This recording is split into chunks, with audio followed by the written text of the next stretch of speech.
All right, everybody, we're going to check out Fat Electrician's video about the secret underground cheese bunker here in America. And I have seen this clip, or at least reactions to this video by several people. I haven't watched it myself, but I figured, you know what? This might be a good time for me to check out the underground cheese bunker story from Fat Electrician. Just talking about how they should have stuck this cheese bunker in Wisconsin, and I think they could have stuck that straight under Lambeau Field. It would have been fantastic. As a cheesehead myself, I think that would have been a great place to have a secret underground cheese bunker, is right under cheesehead territory. Anyway, we're going to watch this video. I don't really understand why America would need a secret underground cheese bunker, but let's find out. This has almost nothing to do with the U.S. military, but it's so ridiculous I can't not talk about it. We're talking about America's strategic cheese reserve. Yeah, if you didn't know, the United States currently has over 500 underground cave warehouses spanning across 35 different states, the largest of which... 35 different states? We have that many? We have that much fucking cheese? Jesus Christ. Which is underneath Springfield, Missouri, where America, as of August 2022, currently hoards 1.5 billion pounds of cheese. And just for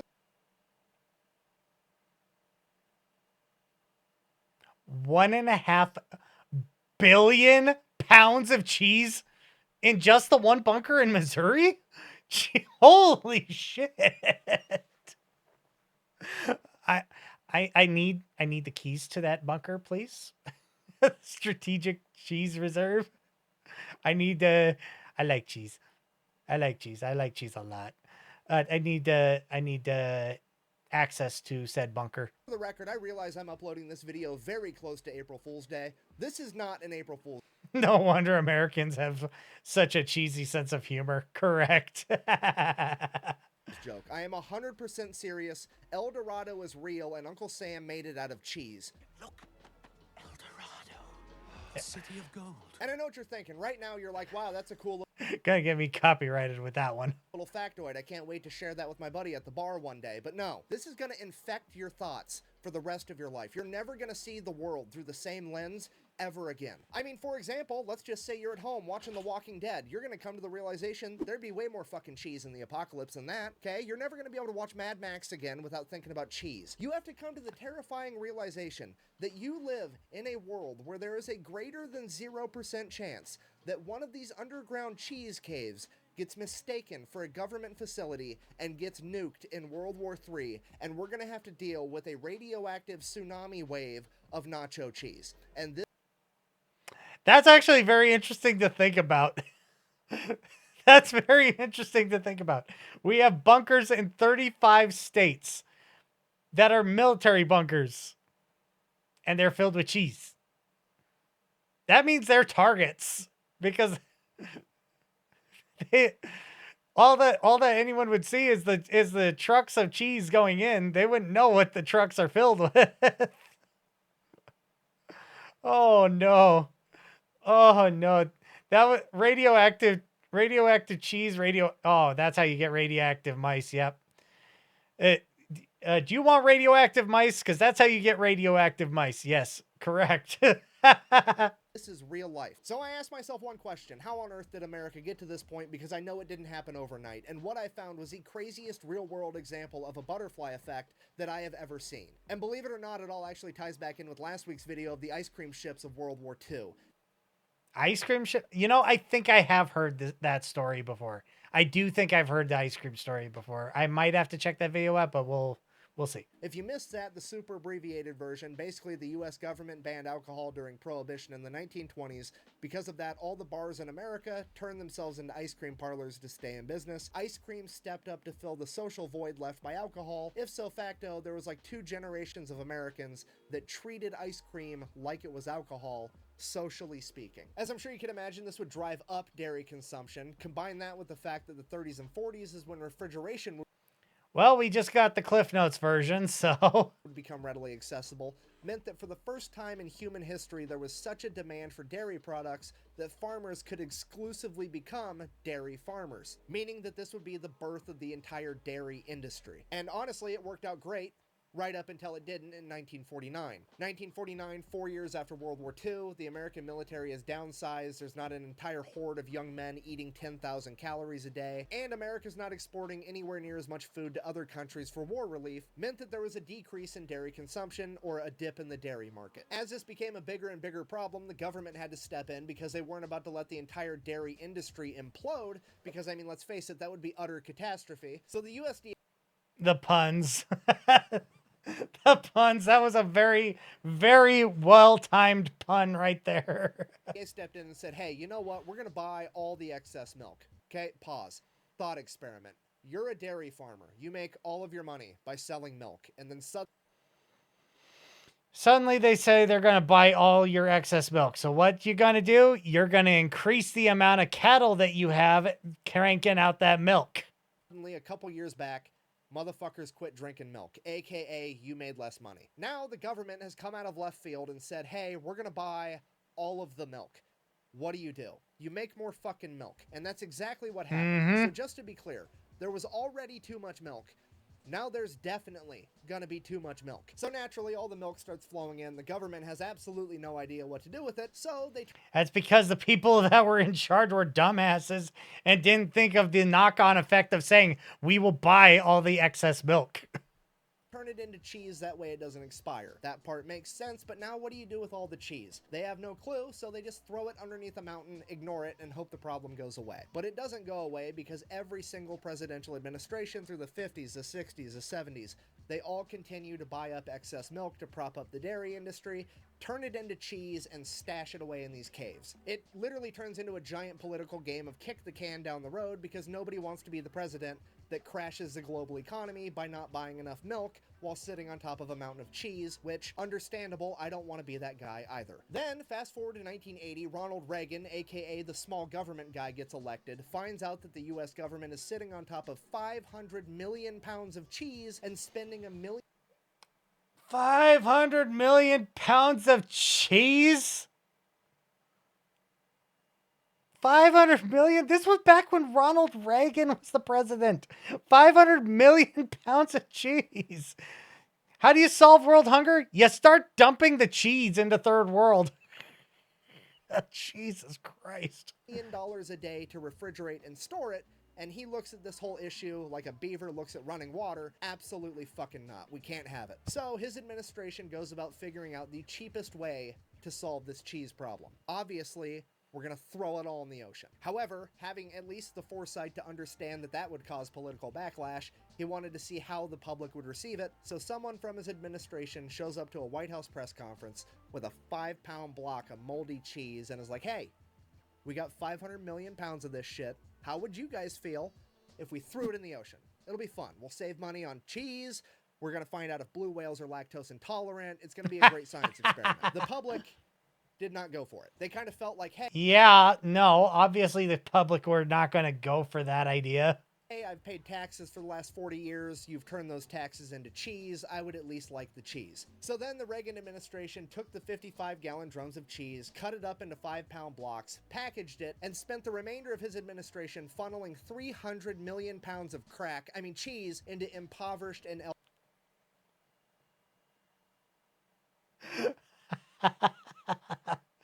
Yeah, the intentional Freudian slip. elderly homes. And this is where we get the saying, government cheese, from. You're gonna end up eating a steady diet of government cheese and living in a van down by the river. The US government would then continue to give out government cheese until the 1990s when they seemingly ran out, because as of today, all 1.5 billion pounds of underground secret cheese in America is privately owned by corporations like Kraft and Velveeta. And this is the part where I wanted to end the video on a happy note of the government made a mistake, they fixed a mistake over 50 years, happy ending, hooray. However, it didn't really make sense because something happened in the 1990s where the government was able to stop buying the excess milk. What happened? And that's when it hit me. It was absolutely the Got Milk ad campaign. Well, damn. Got milk. The Got Milk ad campaign got people drinking milk. Biggest, most iconic ad campaign of all time. I mean, every cafeteria and every school in America had a bunch of posters of famous athletes with milk mustaches saying, "Got milk, drink your milk." I vividly remember commercials as a child telling me that if I didn't drink enough milk, my arms would literally fall off my body. Yeah, not gonna lie. I remember a lot of those Got Milk commercials as well.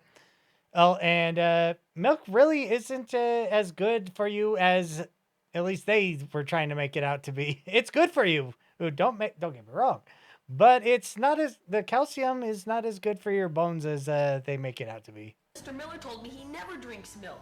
Look at him.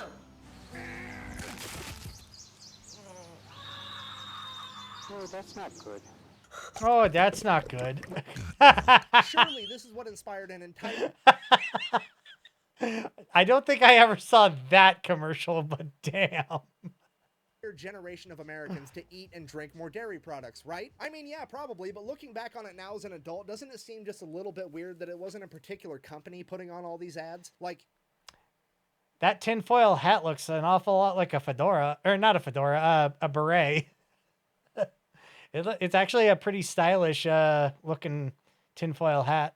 if there wasn't one company profiting from selling all this milk, where was all the money coming from? I mean, it almost seems like the government launched a giant psychological operation, ad campaign, just so that they could offload milk so they wouldn't have to keep contributing to their mountain of cheese. Well, I'm going to take this off now because that's legit exactly what happened. In 1995, the U.S. government created a nonprofit organization known as Dairy Management Incorporated, and their entire job was to get the American people to eat and drink more dairy products. Literally a cabal of individuals plotting behind the scenes to get people to eat more cheese.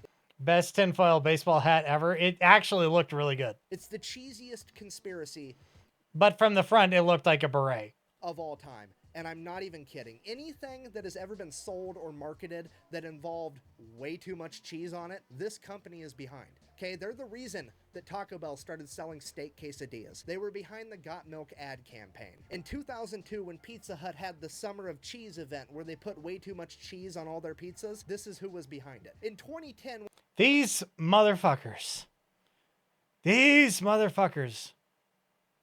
They're glorious. These glorious bastards putting way too much cheese on everything. God, I love cheese. Cheese is really not that good for you. Way too many calories, but goddamn, I love cheese. When Domino's almost went out of business, they gave Domino's $12 million to stay in business and then gave them a bunch of cheese so that they could put extra cheese. There is no such thing as too much cheese. I agree. I agree. Cheese on all of their pizzas, and that was their entire proposition. Another thing about Domino's, if you press extra cheese on the order, all they're going to do is move the cheese from below the toppings to on top of the toppings. That's it. There's not really all that much more cheese. They're scamming you.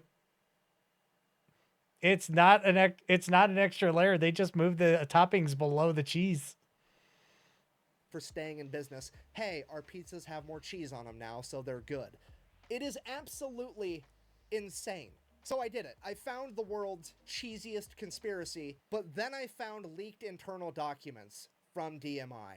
And they are the funniest fucking thing I have ever read in my entire life. I'm gonna go ahead and read one for you now. It's a letter from Pizza Hut to DMI regarding a meeting they recently had. July 6, 1999. Dear Greta, we wanted to express our thanks once again for a wonderful meeting last week. We appreciate your team taking the time to share some very valuable information and creativity during our brainstorming session. Everyone is very excited about the presentation you gave regarding DMI's available resources and cheese industry insights.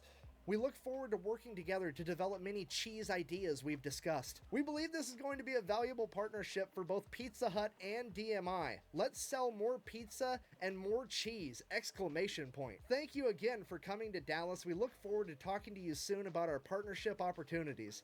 We will call you next week to discuss the next steps. Sincerely, Derek, Lord of the Cheese, and Liskrin, Lady of the Cheese. Even they know that this is a fucking joke. Why is this such a joke? Well, because Dairy Management Incorporated, while it is a non-profit, they don't actually have to raise money for themselves like most non-profits do, because they're also a government checkoff program, which means every dairy farmer in America is legally required, whether they want to or not, to send this company money so that they can advertise on their behalf. And their annual budget is like $140 million a year, with their CEO and top-level executives all making right around $1 million per year. Okay, if you're not picking up what I'm putting down, I'm trying to tell you I'm picking up what you're putting down. I'm hearing that CEOs are making way too much fucking money. there's a group of people in America getting paid $1 million to convince Americans that cheese is awesome. Okay, that's like trying to fuck. I want that job.